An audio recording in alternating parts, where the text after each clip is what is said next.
incredible, incredible. It's something I never thought I'd get around to celebrating.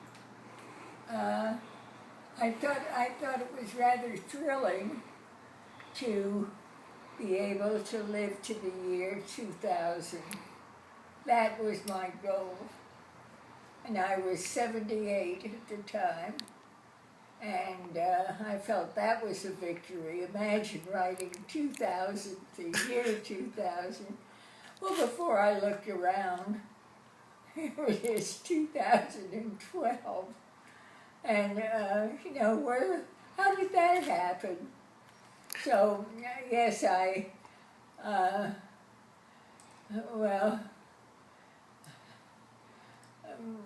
it's that old Methuselah lived 900 years, So a long way to go.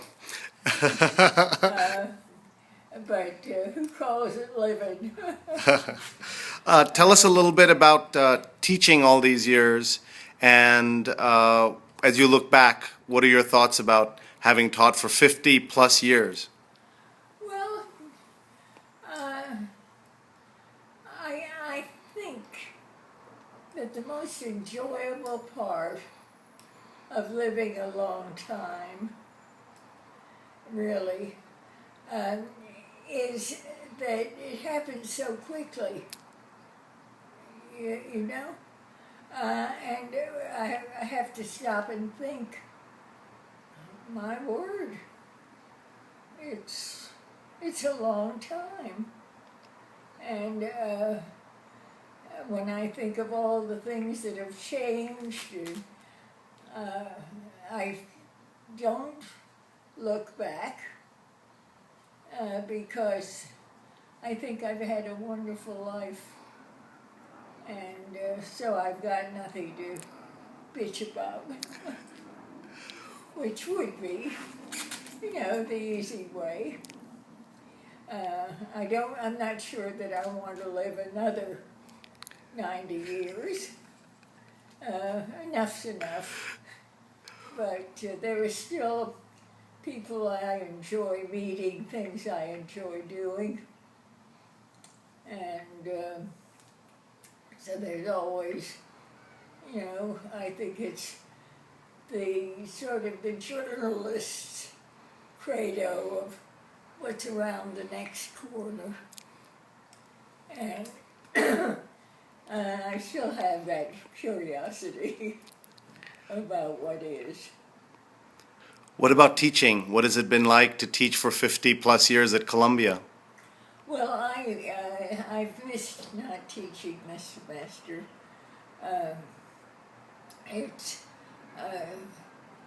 I think after a while teaching kind of becomes your way of living. It's an awful thing to say, but you sort of feed off the young people you know. I don't teach to keep young, but I teach to learn a lot from younger people who they're really quite different from the young people we were. But then again, the young people have been different just about on a 4-year basis, let's put it. But they just emerged as different young people.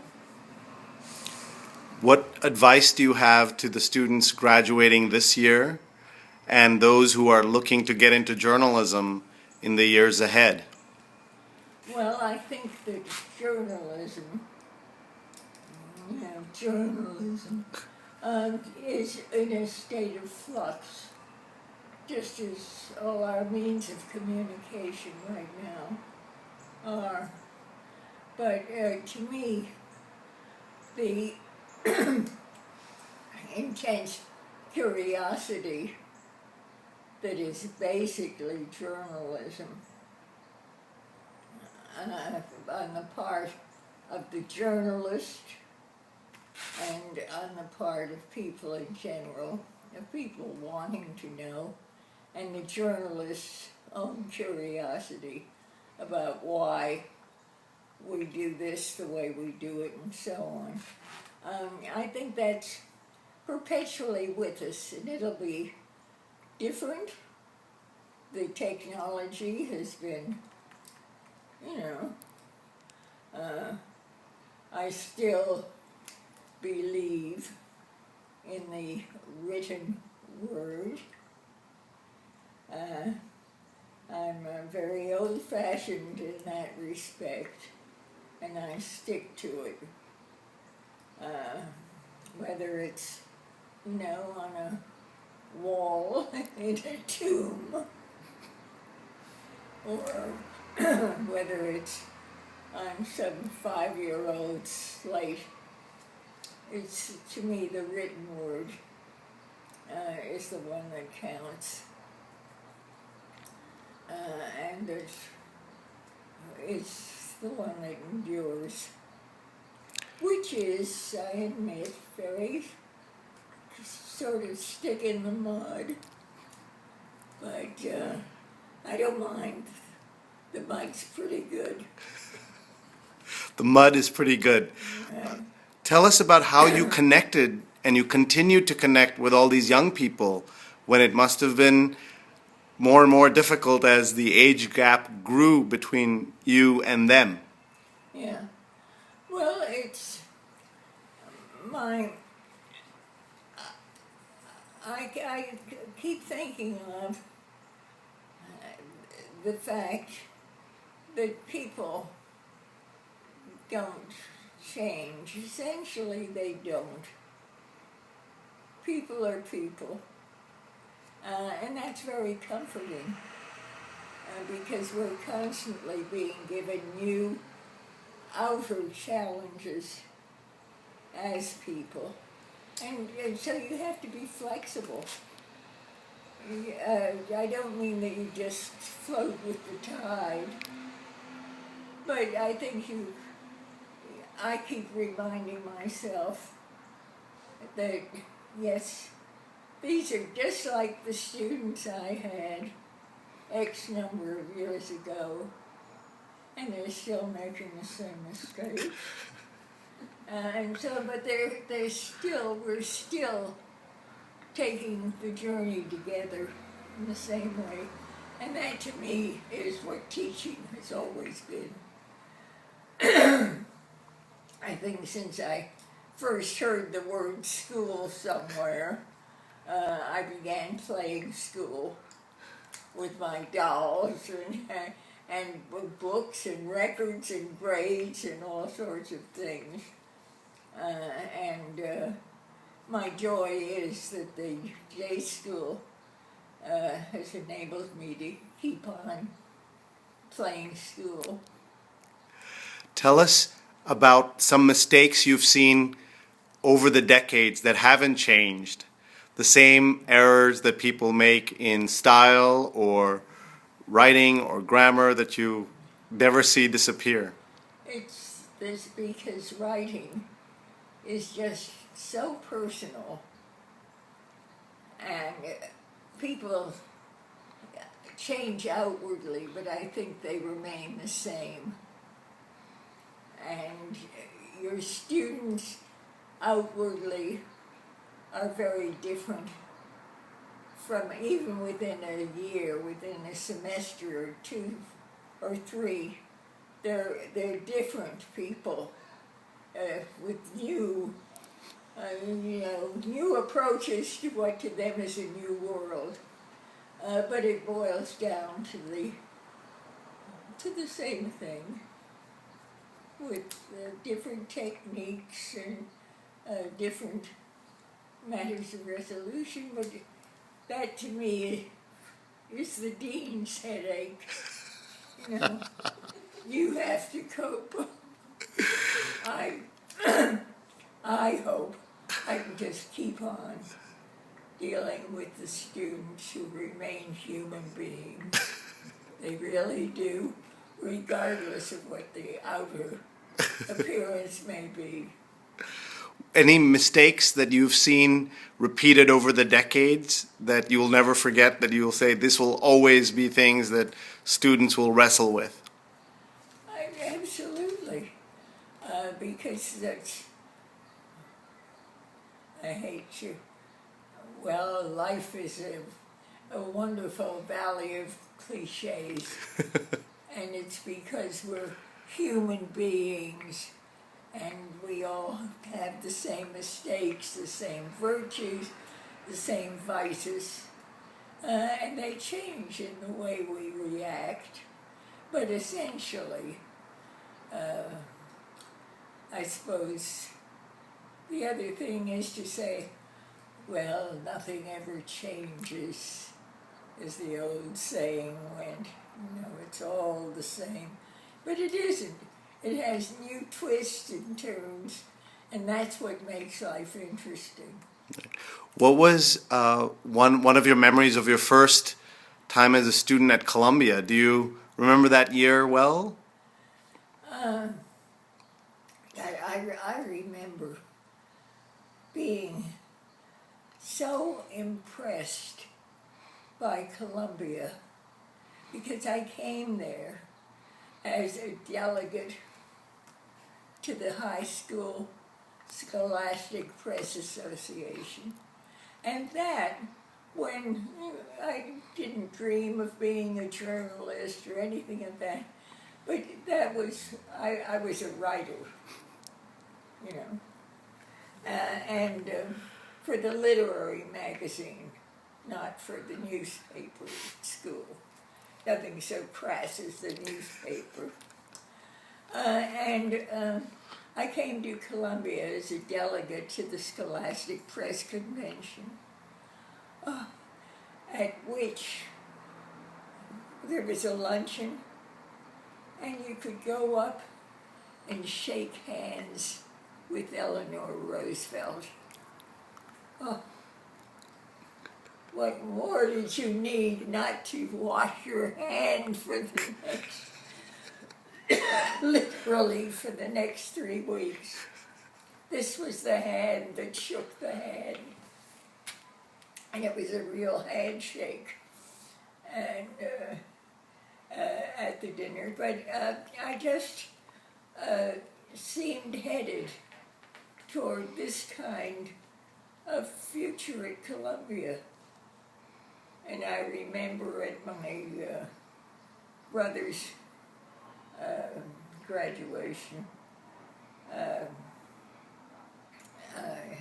my mother, we were seated near the school, of J school, and my mother said, "Have you thought of going there?" And I said, "Oh, Mom, could we possibly afford it?" And she said, "Well, I think maybe we could manage." And it was every bit of $500. And we sort of managed it. I never looked back.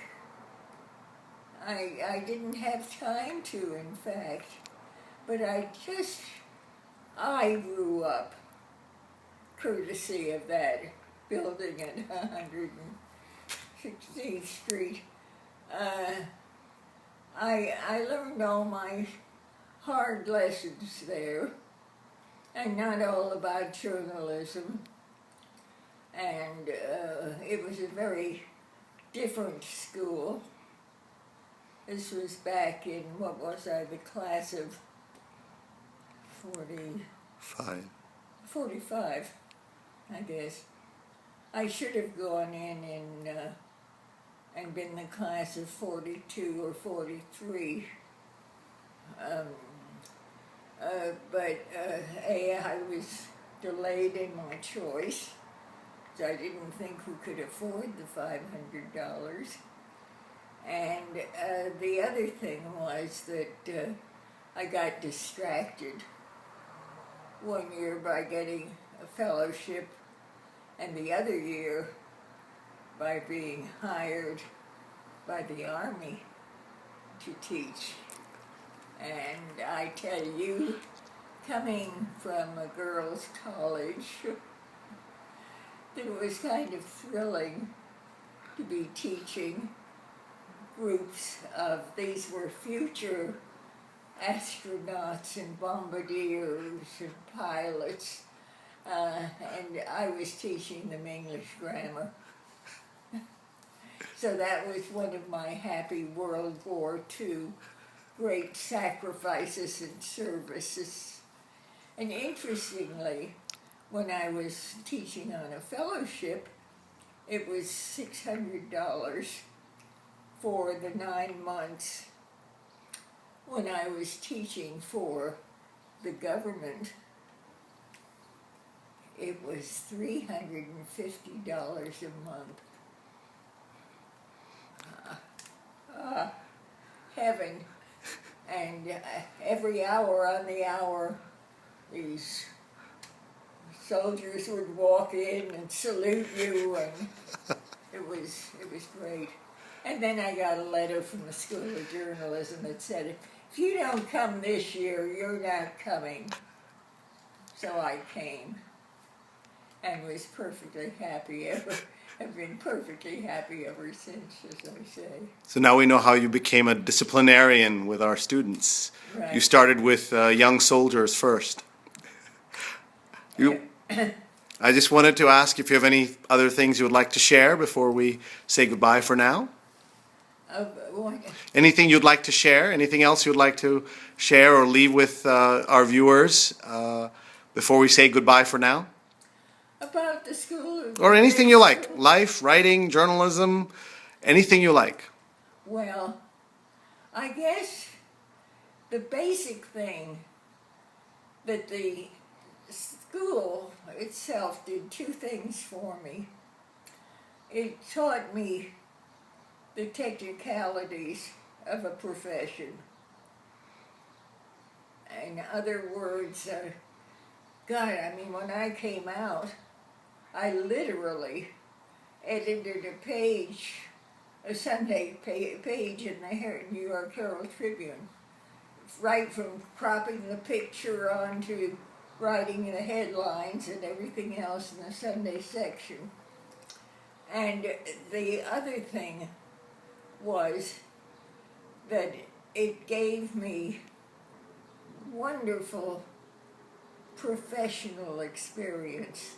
I think the whole beauty of the School of Journalism has been that it is basically taught by people out in the field, in the profession.